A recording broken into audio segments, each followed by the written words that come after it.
Welcome to Purpose 360. I'm Carol Cohn, and today more than ever before, companies, brands, and their partners need to stand for something beyond the bottom line. I've created this program to provide insights and ideas to share with you so that you can apply them to your work the very next day. The goal here is to uplevel your purpose and to benefit companies and society. So please join us.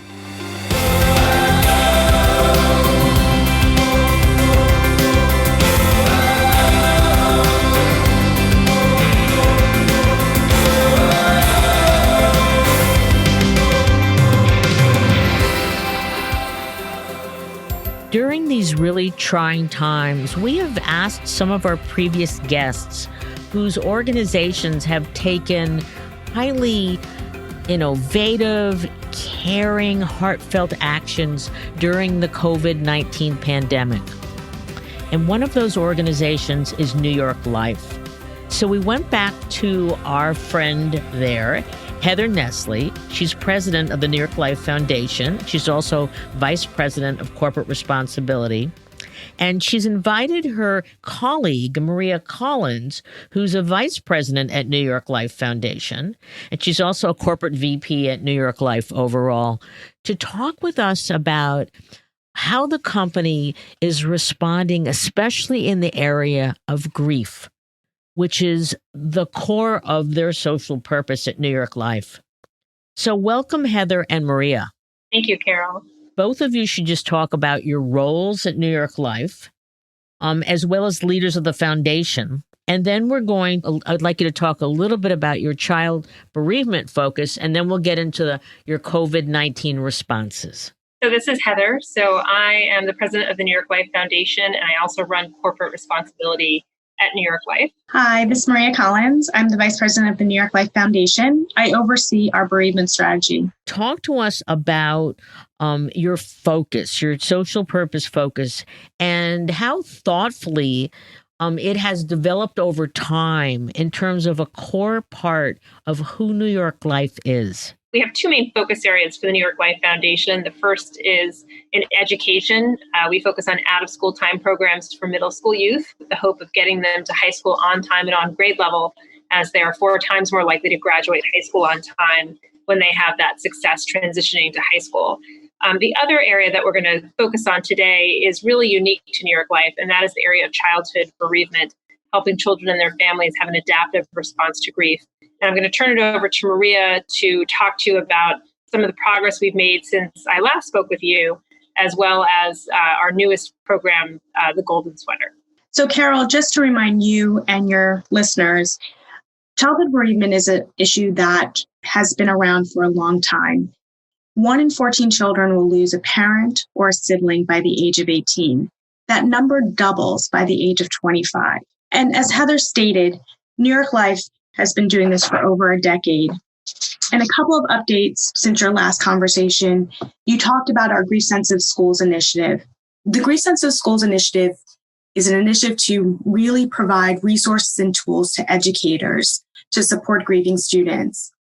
And we use our workforce to provide small presentations to schools to learn about this issue, the 1 in 14, and the impact that grief has on a child, academically, socially, emotionally.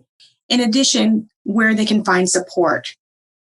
And over the time, we have had 2,000 schools agree to become grief sensitive, to strive to be grief sensitive. And because of COVID, we are transitioning into virtual presentations for grief sensitive schools because we've received such an increased demand for information and tools to support schools during this time and their grieving students. And certainly with COVID-19, losing someone close to you or a dear friend or a dear friend's parents is just it's so shocking to all of us. So can you explain first your Brave of Heart Fund and how you partnered with Cigna, which is one of the core tenets of sophisticated social purpose and also one of the needs now for organizations coming together to really support people? The Brave of Heart Fund, when we got together, I don't know, month or 2 months ago, it's hard to remember dates during these days.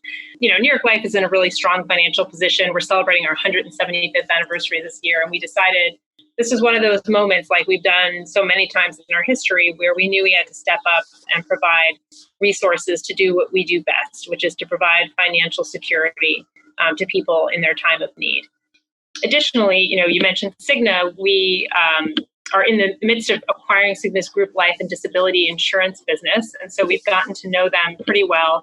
And we really realized how their values as a company aligned with those of New York Life. And so when we were looking for a partner to help contribute to the fund, when we asked, they quickly said yes and really believed in the mission, which is, to provide healthcare workers and their families with peace of mind. And we're doing that by offering financial support to the families of healthcare workers who lose their lives to COVID-19 while working to protect the rest of us. Additionally, Cigna is providing free emotional wellness resources to grieving families. And we're also providing a list of bereavement resources because as we've been talking about, we are very familiar with that space. So really, it was a partnership, I think, of two companies that have a long storied history of being there when people need us and wanting to do the right thing. And this is a large fund. This isn't $10 million. This is $100 million. So knowing your purpose, how much did that support your ability to quickly pivot and to create this idea? So I should say we want to grow it to $100 million. Both the Cigna Foundation and New York Life Foundation have each contributed $25 million to start. So we have a total of $50 million to start.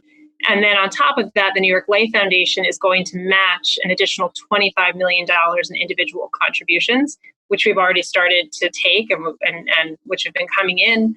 We've also been reaching out to our fellow corporates and corporate foundations and have found folks eager to contribute in that area as well. So we are hoping to grow it to at least $100 million because we know that the need is great.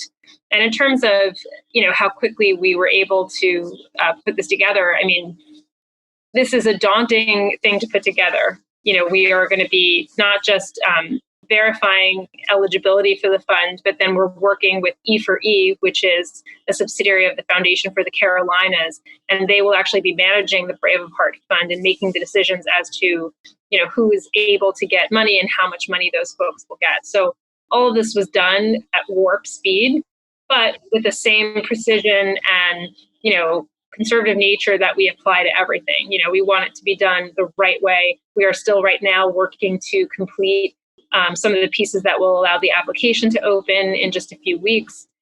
So we want to do it the right way, but we knew that we had to do it right away because as we've all read in the papers, so many of these incredibly brave healthcare workers and volunteers have lost their lives and their families are in need. And when do you think you're going to start distributing the funds? So we're aiming to take applications in the next 2 weeks before the end of May for sure. And once the applications come in, the idea is that the money will be out the door relatively quickly. E4E is really the leader in disaster relief funds across the country. They do that for us. They do that for a number of organizations. And the way it works is it's really a two-part grant process. So the first grant is $15,000, and that covers expenses such as funeral costs and other essential costs that need funding immediately. And the aim of that grant is to get that out the door very quickly. And then the second grant is a longer-term grant, which is up to $60,000. So you could get a total of $75,000 from the fund. And that covers expenses over about a 6-month period of time, which would include housing, utilities, clothing, education, medical expenses, and that is needs-based. So you do have to show that you don't have the resources to fund those and that you need assistance. We have seen just these horrible death tolls. And there's also been this inability to say goodbye to those who are dying, and then also grieving in isolation.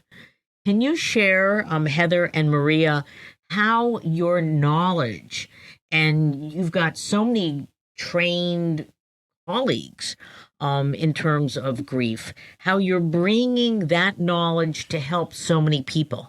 Yeah, I'll start and then I'll turn it over to Maria. I mean, I think with the Brave of Heart Fund, we brought so many resources to bear, not just the expertise in bereavement support. I mean, we had our actuaries working to determine what the eligible class may be and to be as inclusive as possible. We're not just talking about nurses and doctors here. We're talking about orderlies, cafeteria workers, EMS, anybody who is really going in and day out to a place that has exposure to patients who have COVID-19. So we used really, our lawyers, our actuaries, everybody came together to work around the clock and weekends to get this fund up and running. And now, New York Life is going to play a role in helping set up the verification system, in which case we're going to use our expertise with our claims department, especially. That's a group that we at the foundation have been working with for years to help train our folks who are talking to people who, for most, this is the darkest day they've faced, right? They've lost a loved one. And to really do that in a way that is helpful, that is supportive, that is empathetic. And so these are things we've been working on. And now is a time when we're really seeing the fruits of that labor come to bear. I mean, just in our business day to day, our folks are obviously talking to people who've experienced death during this time. And so, the work that we've done is applicable every day, but all the more applicable today.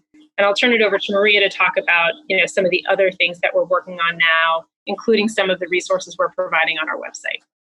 How we're addressing COVID-19 and grieving in isolation, we're doing it with our partners.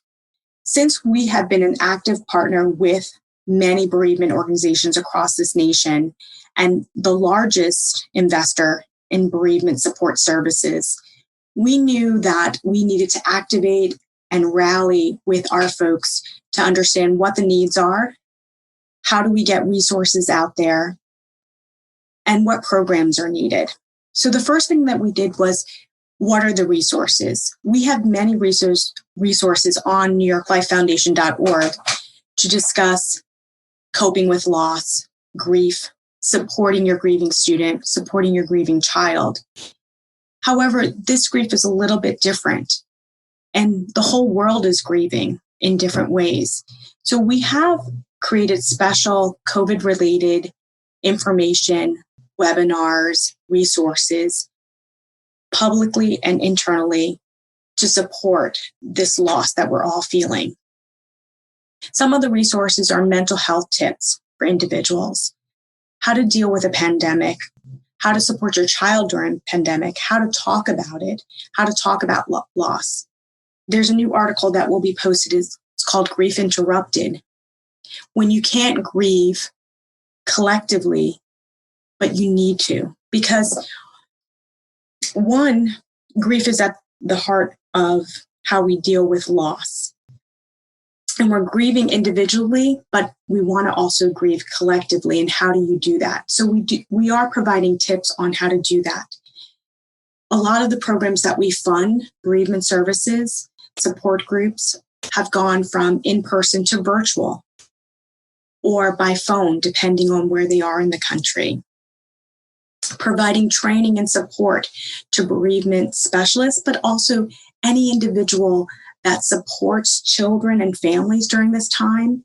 They need resources. Our local bereavement centers are providing that through telehealth, through telecounseling, support, wellness visits, and we're looking at other ways to really support this great need that we're experiencing as a country.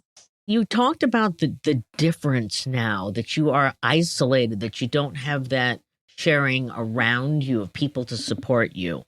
Can you share with our listeners perhaps the one or two top recommendations that they would find on your website, just in case they're just listening and they do need that support? We have a new series called Ask the Expert, where we talk to our experts about a different topic every week. The one that I think is most relevant right now is the conversation with Dr. Julie Kaplow. She is the founder of the SAMHSA-funded Trauma and Grief Center in Houston. And she talks about the distress that you may feel as an adult during a pandemic, what to expect and how to address it. And she actually normalizes some of the feelings that you will have, such as anxiety, sadness. And I think putting some norms around that you're going to feel this and it's okay calms people. And I think you can move forward saying, I'm not the only one. I'm not alone in this. Although I might be alone at home, I'm not the only one feeling this. Also, she discusses how you can identify that if you're a parent or a caregiver, how you can identify the anxiety in your child and what to do for them. And there are a couple of things that she talks about specifically, and I think it's relevant not only for children, but also for adults. There are 6 S's that she talks about, which I think are really practical, not only as a professional, but as a parent. One, she talks about safety and security, ensuring that you're doing all that you can to be safe and secure. Washing your hands, staying home, things like that. Using simple language for the child or yourself to understand what's going on. Not overcomplicating it, not intaking too much media. She also talks about supervision, providing factual information and what information is flowing in and out of your house, basically. So if you have on whatever news channel you watch 24 hours a day, that might be too much. There's another expert we use, Dr. David Schoenfeld, who always says, watch it for the information you need, no more than that. So it might be 10 minutes, 15 minutes a day. I think another tip for all of us as we're working from home, as we're thinking about this, as we're caring for our children potentially, is structure. You have a structure for your day. Whatever that structure is, that routine really helps us have a sense of normalcy. And then a term that she uses that I think is really important, and I started to hear it, and then we went back to social distancing. She says, that's not really the proper term because we're not socially distancing. We're actually physically distancing. We're distancing physically from the people we love, but hopefully we're not socially distancing because her last S is all about social support. Really looking at who your friends and families are, reaching out to them, seeing them maybe through video and web apps. So taking that time to really connect with people, even though you can't physically be in the same room with them. I mean, it's not about social distancing, it's about physical distancing. And I think those tips, if you take those, I think you feel better about it, saying, although I can't see my colleagues, my family, I can still connect with them. Yeah, and I think in some ways, Carol, the positive thing about all this is that people are reaching out more just generally to friends they haven't talked to in a long time, to family members maybe they haven't seen. And so this is also a nice time to reach out to folks who are grieving now or who have been grieving even pre-COVID. Because really, that isolation can be tough, but just getting a phone call or a text or hearing from people can make all the difference. So I think, people may actually have more time now to be doing the things that they should have been doing before. I know that in our original conversation, Heather, we asked you at the end, what were the 3 insights that you would give to your colleagues who are on their purpose journey? And I would love both you and Maria to say, New York Life knows its purpose, but you went a lot deeper and you did it quicker. So do you have any insights for those listening? They know what their purpose is, but COVID is scaring them. What sort of suggestion do you have to them, whether it's today, this is going to be months into the future, years into the future, how they should activate their purpose more powerfully? What I say now will probably mirror what I said last time we spoke, which is, tap into something that you're already doing that's aligned with, who your company is and what you do, and be authentic in how you do that. There are ways to provide relief no matter what your company does. Again, when we were looking to determine what we might be able to do, we looked at the thing that we do best. We knew that we couldn't manufacture masks. We can't create, a global entertainment show that everyone will tune into and watch, but we can provide financial relief for families. I think, secondly, use all the resources that you can bring to bear. So I mentioned our claims department, our actuaries, our lawyers, every single person, at our company has really been able to bring something. And outside of Brave of Heart, we've done a ton of different initiatives just in the last few months. We were supposed to celebrate our 175th anniversary last week, or 2 weeks ago, I guess, on April 27th. We were calling Company Day, and we were going to have a big celebration at Madison Square Garden. Journey was supposed to play. It was going to be really exciting. But instead of just wallowing in the fact that that couldn't happen or you couldn't be together in purpose, we turned it into what we called Love Takes Action Day. And we asked all of our agents and employees across the company to just do some small act during the day, whether it's virtual volunteering or calling a neighbor. A few of our folks baked cookies for neighbors or went grocery shopping. And we just asked them to do something small that day in recognition of the fact that people need it, but also as a celebration of who we are as a company. I mean, that aligns with who we are just as much as a big celebration would have. And we had exceptional results. I mean, we just had thousands of people engage in these activities. We hosted these Zoom get-togethers where people could write letters to hospital workers and police officers, but just with their colleagues, meeting new people. And we were able to donate on behalf of all those folks who took action, $1.75 million to 5 different charities. So I think you can be really creative, but really just tap into the culture of who you are, because people want to do things. They want to feel a part of the solution. And I think every company is able to do that. Do you feel that as a culture, since we're all going through this all around the globe, that grief is going to be something that it's never good, but that we will be able to view as more of an integrated part of our culture? Perhaps, I hope so. That's always been what I think we've been striving to do with our bereavement work. It's not just to provide direct support to folks, but also just to raise the awareness. I mean, Maria said it. Death has been happening forever. This is not a new topic. And yet we act as if it's taboo. But the reality is that the more you don't talk about it, the more taboo you make it. And so I think, again, one of the positives that could come out of this crisis is that people have had to confront this. And they actually have been more open to talking about it. And I think the Brave of Heart Fund is just one way to provide support. But the support really comes from all of us. And it brings us back to the golden sweater, which really is about how every single person can take an action and be supportive of not just children, but everybody who is grieving. And small actions do matter. And the Golden Sweater is a book that you've created. Can you just talk a little bit about that? The Golden Sweater is our newest initiative. I think it's beyond a book. It is an initiative where we're providing resources and tools for parents, caregivers, caring adults to support a grieving child in their life. The book follows a little boy who lost his dad and is having a hard time with the loss. And he finds this golden sweater that provides him a sense of comfort and connection to his father, which he still has, even though his father's dead.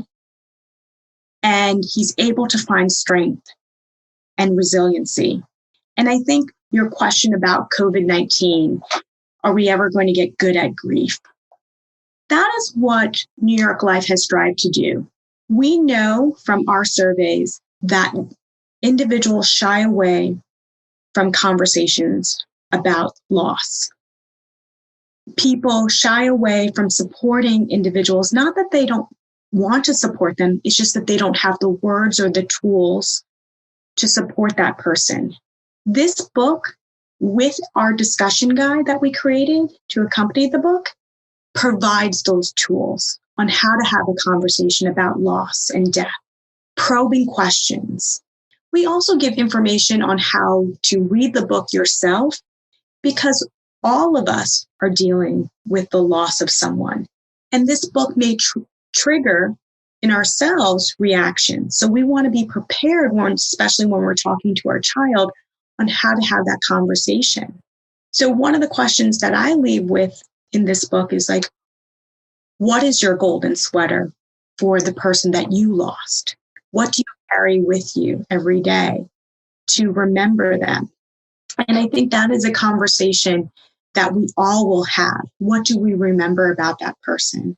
What piece of them do we keep in our heart? And I hope that we, elevate that conversation around grief and loss. Because death happens every day. And unfortunately, with COVID-19, we are all seeing it front and center.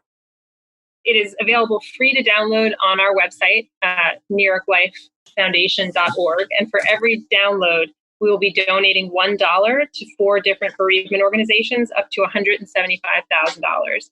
So we would really encourage folks to download the book. You can also see the animated 60-second version of it, which is beautiful. And that will also result in the double benefit of educating folks, but also getting money out to the organizations that need them. The Golden Sweater also will be featured in a documentary that we invested in. We partnered with WPSU, the Penn State PBS station, to develop Speaking Grief. Speaking Grief is a documentary that highlights families and individuals who are dealing with grief, their sense of loss, their support system, and how they're moving forward. And you can go to speakinggrief.org to see the listing and air dates. But our purpose is always to ensure that we invest in something, but we want to make sure it's accessible to everyone and that it has many layers of support. So with Speaking Grief, the Golden Sweater will be featured there. In addition, prior to COVID, we were hosting screenings across the U.S. with panel discussions and information about grief to really have that candid conversation. And we were going to hand out actual books, free books of the Golden Sweater.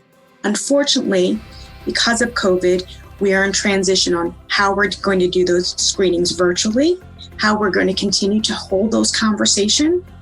And when you download the book and the discussion guide, hopefully we can have those conversations as well and get that resource out.